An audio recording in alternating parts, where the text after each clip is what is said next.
And I am pale as shit. Same for you, Tum Tum, with your fat fucking ass.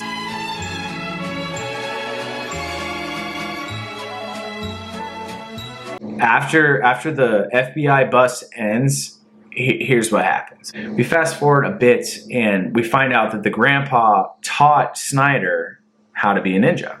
The kids' summer at grandpa's house ends with grandpa teaching them how to beat up a grown man by teaching them the sensitive areas of a human body, which is like here, here, I think the armpits, and the nuts, the groin. I mean, obviously, like, you kick any grown man in the balls, it's gonna drop him immediately. The dick should have been the only sensitive area on a grown man, on this dummy, okay? Because that drops anybody, right? That should be the only one.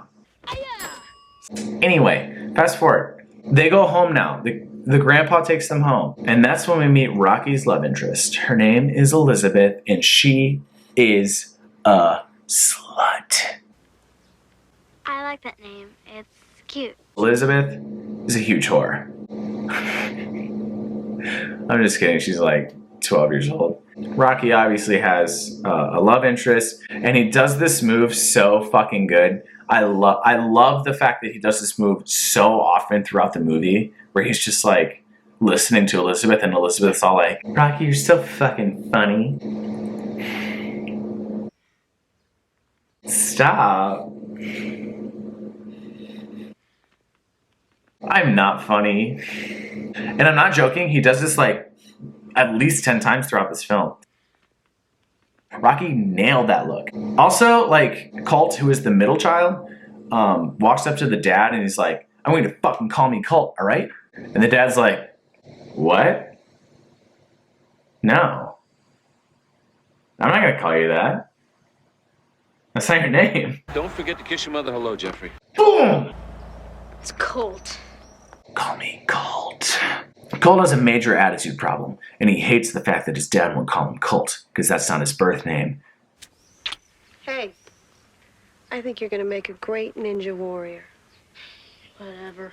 Alright, so the rationale behind this film, and this is pretty much the entire plot of the movie. Snyder, the bad guy, wants Grandpa to help him with his dastardly deeds. Therefore, Snyder is trying to kidnap the 3 karate children, the 3 ninjas, title characters of the movie, which makes sense on a level. It makes sense to a point. So, like, once you have the kids in your possession, you can get the grandpa and the dad to do whatever you want. So Snyder employs the help of the 3 best characters I've ever seen in any film thus far.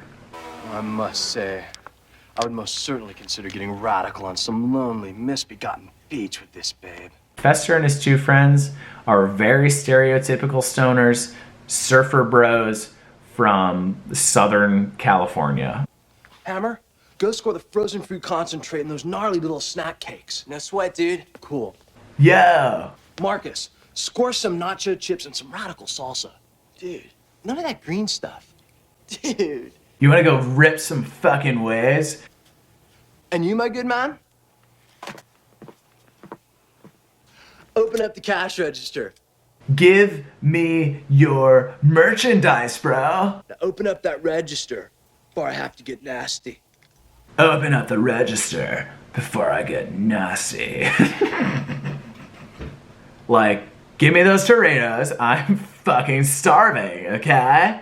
We've all heard it before. Quintessential stoners. These 3 individuals are responsible for some of the best lines that are ever uttered in a film. For example, You got a job, dude?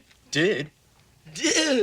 it's pretty much these 3 individuals trying to plan on kidnapping these 3 children. And I won't lie to you, even beyond the fact that this is a kids movie, every second that these 3 dudes are on the screen, I laugh. I can't help it. It's so fucking funny. Every time that they say anything, I cannot help but laugh. Like, the whole sequence of them. They make the entire movie. They make the whole movie watchable. Otherwise, it's a very average movie where kid ninjas are fighting adults and winning.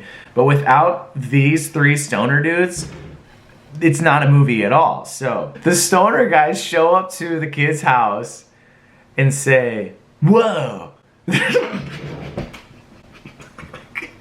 So stupid. Men, it's time for some excellent breaking and entering. Whoa. There's people everywhere. Don't worry, my wife made it nominated. Those guys look like feds or something. They look like beds or something. Yeah, they're all wearing FBI jackets. No shit that they're feds, you fucking idiots. What are we gonna do, man? They've all got guns, dude. Well, my dangerous buds, tomorrow is another day. And those little dudes are ours. That part really made me laugh for like an extended period of time. The one-liners that these people say are so funny. Hey, Mr. Muffin Man, catch you later. Awesome! Mr. Muffin Man, catch you later. I don't know why he said that, but I think I'm gonna say that at the end of every video that I make now. Hey, Mr. Muffin Man, check you later.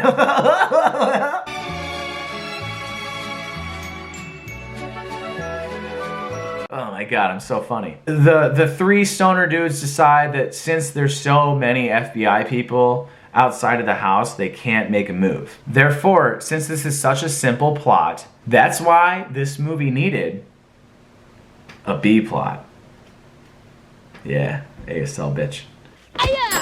Apparently at this school, there's a bunch of bullies who are really bad at acting. And they're giving guff to Rocky and Colt all day long. And that's not cool. You don't want to give guff to Rocky and Colt who are trained ninjas? Are you nuts? They start talking shit. Earlier in the movie, they stole Emily's bike, who again is Rocky's lady. And you don't fuck with Rocky's lady. So Emily's all pissed off at Rocky, obviously, because he should have been there to protect her. Also, what junior high is having male students bully female students into giving them their bikes? The funny part is that one of the bullies says, "This is gonna be for my little sisters." Nice bike.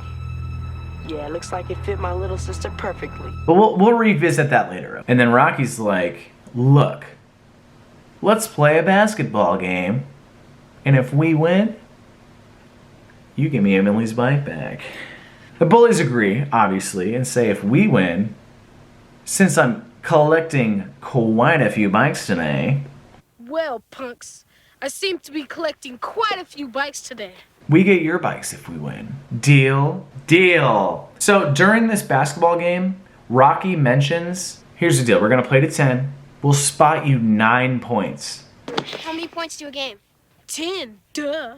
Fine, we'll spot you 9. You take first out. Why? Why would you ever do that? Even if you're the best at basketball, why would you say you need 1 basket to win? Regardless of that, apparently ninja skills equals basketball skills because Rocky and Colt start tearing it up. They are waxing that ass. They're not letting those bullies gain an inch. Before we know it, it's 9-9. And then the bullies, obviously, they eventually realize that they're bigger than Rocky and Colt, and they can just foul them a bunch because there's no refs.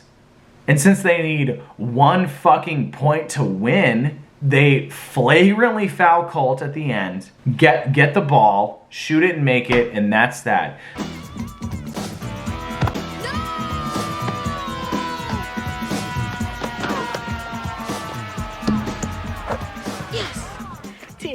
Have a nice walk home. Rocky and Colt lose. They lose their bikes to the bullies. Therefore, Emily, Rocky, Colt, they all lose their bikes. And that's social suicide. Do you understand me? Did you ever lose your bike in junior high? You fucking nerd douche. Anyway, during this basketball game, I don't know if you noticed, but 11-year-old Rocky dunks.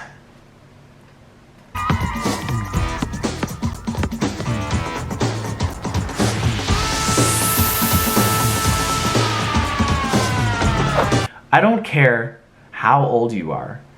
Any game before the age of 14, if somebody dunks, the game is over and you win. Ninja Code does not permit them to call foul. So they lose and they just give their bikes away. Fast forward to that night. The mom is talking to the kids and saying, your dad's working late. I'm going to meet him now. I'm meeting him now. It's after 9. I just got you a babysitter. She'll be here soon. Where's Dad? He's working late again on this case, honey. I'm gonna go meet him right now. Which is so confusing to me because if it's like after 9 on a school night, why do you need a babysitter to watch the kids if you're going to meet the dad at his job? Because that's the message that they sent. The mom is going to meet the dad at his job. But since they got a babysitter, I think we all know what's really going on, don't we?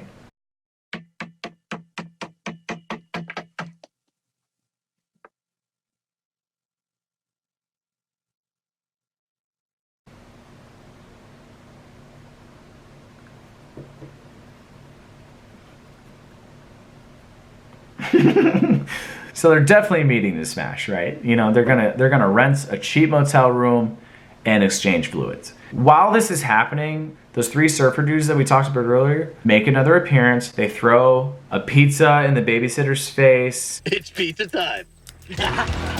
And they're all like loudly talking about their plan to kidnap the 3 kids. Okay, first we feast, then we felony. Which really makes me laugh. It's so, honestly, this is the best part of the movie. It's like the best part of most movies.